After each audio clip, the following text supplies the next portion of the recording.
Kukuhain ko na yung mga bulaklak ko. Isa lang sa kanila. Pipitasin ko si Maymay.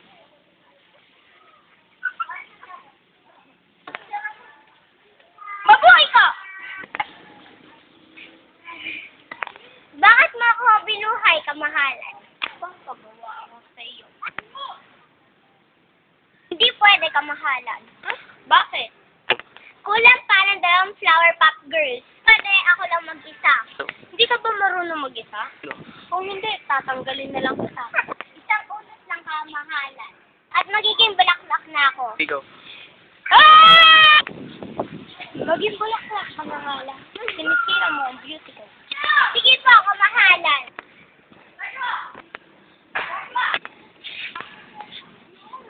Ay, wala namang kwenta naman. Bukas na nga lang.